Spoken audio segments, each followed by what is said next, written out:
শহীদের মর্যাদা রাসূল আকরাম সাল্লাল্লাহু আলাইহি ওয়াসাল্লাম কীভাবে দিয়েছেন, কীভাবে আকাঙ্ক্ষা করেছেন, কীভাবে তামান্না পেশ করার জন্য আমাদেরকে বলেছেন, এবং শহীদি মর্যাদার জন্য দোয়া করা কতটা জরুরি, বা শহীদি মর্যাদা আল্লাহর কাছে চাওয়াটা, এটা কীভাবে কোরআন সুন্নাহর মধ্যে এসেছে।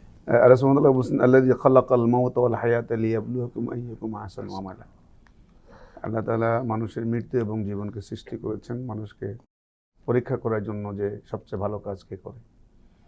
তো জন্মগ্রহণ করা মানে মৃত্যুবরণ করা, এবং এই মৃত্যুবরণ করার মধ্যে সবচেয়ে উত্তম মৃত্যু হচ্ছে শাহাদাতের মৃত্যু। কাফেরদের বিরুদ্ধে যে যুদ্ধ, সেই যুদ্ধে কিন্তু এর জন্য কিন্তু অনেকগুলো শর্ত আছে। ইমামের নেতৃত্বে যুদ্ধ করতে হবে, ব্যক্তি থেকে ব্যক্তি যুদ্ধ করতে পারবে না, তাহলে তো সমাজ আর টিকে থাকবে না।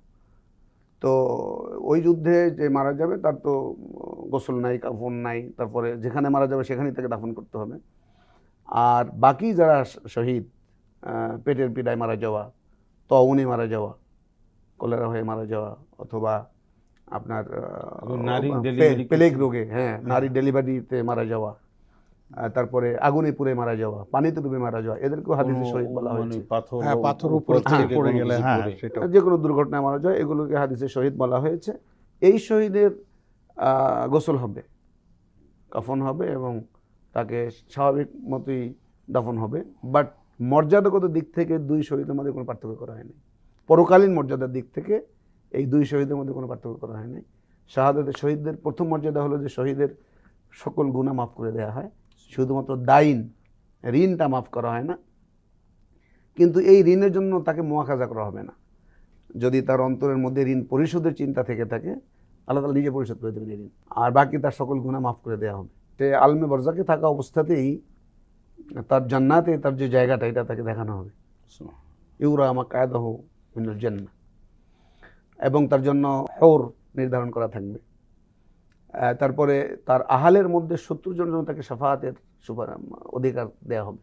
শাফাআতের আল্লাহ তাআলা পারমিশন দেবেন। মান যাল্লাযী ইয়াশফাউ ইনদাহু ইল্লা বিইজনি, আল্লাহ তাআলা তাকে ইজন দেবেন যে তার আহালের মধ্যে 70 জনের জন্য শাফাআত করতে পারবেন। আর হলো যে জান্নাত লাভ করবেন। মা লা আইনুন রাআত ওয়ালা উযুনুন সামিআত ওয়ালা খাতারা আলা কলবি বাশার। জান্নাতের রিজিক তো আমরা কল্পনা করতে পারবো না। জান্নাতের যে রিজিক আছে সেই রিজিক তারা পাবেন।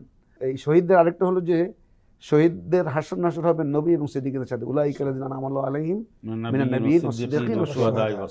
এই শুহাদারা, তাদের হাসর হবে নবী এবং সিদ্দিকীদের সাথে।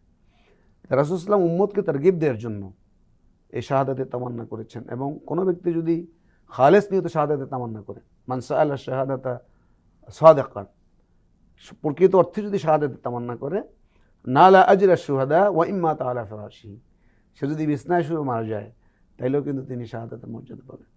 আমরা জানি যে খালিদ বিন ওয়ালিদ রাদিয়াল্লাহু আনহু অনেকগুলো যুদ্ধ করেছেন, অনেকগুলো যুদ্ধে বিজয়ী হয়েছেন, কিন্তু তিনি শাহাদাত পান না, এই জন্য তার একটা আফসোস ছিল। পক্ষান্তরে আবু উবাইদা বিন জাররাহ তিনি শাহাদাত পেয়েছেন।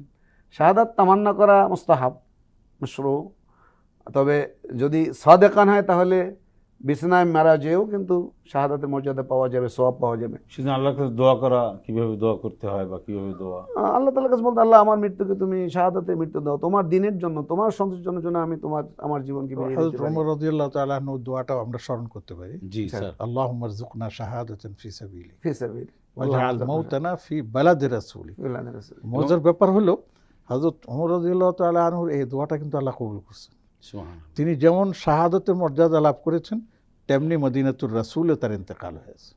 আজীব এটা। এবং মদিনায় মৃত্যুর ভাবে তো বলা হয়েছে যে ব্যক্তি মদিনায় মান ইসতাতা ইয়ামুত বিল মদিনাতি ফালিয়ামুত বিহা ফাইন্নী আকুলু লাহু শাহিদান ইয়াউমাল কিয়ামাহ। এবং তিনি যে মা আয়েশা রাদিয়াল্লাহু পাশে যে কবর নিলেন, এই কবরের ব্যাপারেও তো মানে ওখানে যে রাসূল সাল্লাল্লাহু আলাইহি ওয়াসাল্লামের পাশে শোয়ার ব্যাপারে তিনি পারমিশন চাইছিলেন, যখন অসুস্থ অবস্থায় আহত হয়ে বিছনায় ছিলেন, তো তিনি পারমিশন দিয়েছেন।